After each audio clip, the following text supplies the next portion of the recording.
ಖಂಡಿತವಾಗಿಯೂ ಈ ನೆಲದಲ್ಲಿ ಶಾಂತಿ ಸ್ಥಾಪಿಸುವುದಕ್ಕೆ ಅಹರ್ನಿಸಿ ದುಡಿಯುವಂತಹ ಯುಟಿ ಖಾದರ್ ಅಂತ ವ್ಯಕ್ತಿತ್ವಕ್ಕೆ ನೀವು ಮಸಿ ಬಳಿಯುವುದಿದ್ದರೆ ಅದು ನಿಮ್ಮ ವ್ಯರ್ಥ ಸಾಹಸ ಅಂತ ನಾನು ಹೇಳಲಿಕ್ಕೆ ಬಯಸ್ತೇನೆ. ನಮ್ಮ ಶಾಸಕರು, ವಿಧಾನಸಭೆಯ ಅಧ್ಯಕ್ಷರು ಆಗಿರುವ ಶುಭ್ರ ವ್ಯಕ್ತಿತ್ವದ ಯುಟಿ ಖಾದರ್ರ ವ್ಯಕ್ತಿತ್ವದಲ್ಲಿ ಹುಡುಕುತ್ತಿರುವ BJPಯದು ಶುದ್ಧ ಹತಾಶೆ ಅಂತ ಎದ್ದು ಕಾಣ್ತಾ ಇದೆ.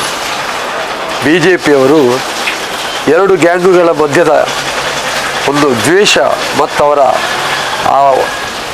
ಅವರ ಹೊಯ್ದಾಟದಲ್ಲಿ ಕೊಲೆಯಾದದ್ದನ್ನು ಇವತ್ತು ಅದನ್ನು ಜಾತಿ ಸಂಘರ್ಷ ಅಂತ ಅಥವಾ ಧರ್ಮ ಸಂಘರ್ಷ ಅಂತ ಹೇಳಲಿಕ್ಕೆ ಹೊರಟಿದ್ದಾರೆ.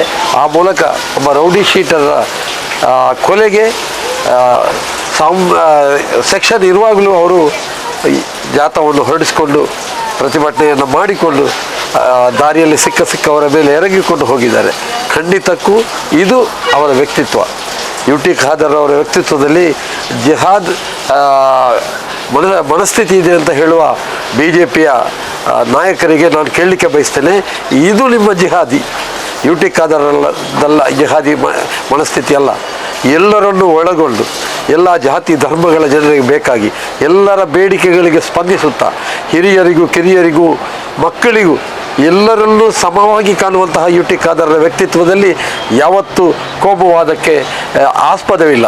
ಯುಟಿ ಖಾದರ್ರು ಧರ್ಮದ್ವೇಷಿಯಾಗಿ ಯಾವತ್ತೂ ಮಾತಾಡಿದ್ದಿಲ್ಲ. ಇವತ್ತು BJP ಶಾಸಕರಾದ ಹರೀಶ್ ಪೂಜಾರವರು ಒಂದು ಧರ್ಮದ ಒಂದು ಜಾತಿಯ ಹೆಸರನ್ನು ಎತ್ತಿ ಇವತ್ತು ಬಹಳ ಕೇವಲವಾಗಿ ಮಾತಾಡ್ತಾ ಇದ್ದಾರೆ.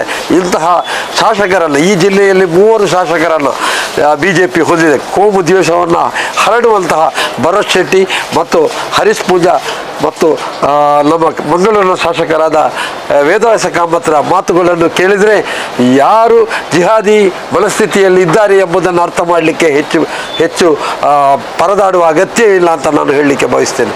ಖಂಡಿತವಾಗಿಯೂ ಈ ನೆಲದಲ್ಲಿ ಶಾಂತಿ ಸ್ಥಾಪಿಸುವುದಕ್ಕೆ ಅಹರ್ನಿಸಿ ದುಡಿಯುವಂತಹ ಯುಟಿ ಖಾದರ್ ಅಂತ ವ್ಯಕ್ತಿತ್ವಕ್ಕೆ ನೀವು ಮಸಿ ಬಳಿಯುವುದಿದ್ದರೆ ಅದು ನಿಮ್ಮ ವ್ಯರ್ಥ ಸಾಹಸ ಅಂತ ನಾನು ಹೇಳಲಿಕ್ಕೆ ಬಯಸ್ತೇನೆ. ಆದ್ದರಿಂದ ಯುಟಿ ಖಾದರ್ರ ವ್ಯಕ್ತಿತ್ವ, ಅವರ ಜನಪರವಾದ ನಿಲುವಿನಲ್ಲಿ ಏನಾದರೂ ಹೆಚ್ಚು ಕಡಿಮೆ ಇದ್ದರೆ ಅದನ್ನು ನೀವು ಎದ್ದು ತೋರಿಸಿ. ನಿಮಗೆ ಧೈರ್ಯ ಇದ್ದರೆ ಯುಟಿ ಖಾದರ್ ಎಲ್ಲಿ ಎಡವಿದ್ದಾರೆ ಎಂಬುದನ್ನು ಎತ್ತಿ ತೋರಿಸಿ. ಖಂಡಿತಕ್ಕೂ ಅದು ಸಾಧ್ಯ ಇಲ್ಲ ಅಂತ ಹೇಳಲಿಕ್ಕೆ ನಾನು ಬಯಸ್ತಿದ್ದೇನೆ. BJPಯವರಿಗೆ ಈ ಮೂಲಕ ಸವಾಲು ಹಾಕ್ತಾ ಇದ್ದೇನೆ. ಯುಟಿ ಖಾದರ್ ವ್ಯಕ್ತಿತ್ವಕ್ಕೆ ನೀವು ಏನಾದರೂ ಕಳಂಕ ತರುವ ಪ್ರಯತ್ನ ಮಾಡಿದರೆ ಕಾರ್ಯಕರ್ತರಾದ ಈ ಭಾಗದ ಕಾಂಗ್ರೆಸ್ಗರು ಖಂಡಿತ ಸಹಿಸುವುದಿಲ್ಲ. ಇಲ್ಲಿನ ಜನತೆ ಮತದಾರರು ಕೂಡ ಸಹಿಸುವುದಿಲ್ಲ ಅಂತ ಹೇಳಲಿಕ್ಕೆ ಬಯಸ್ತೇನೆ.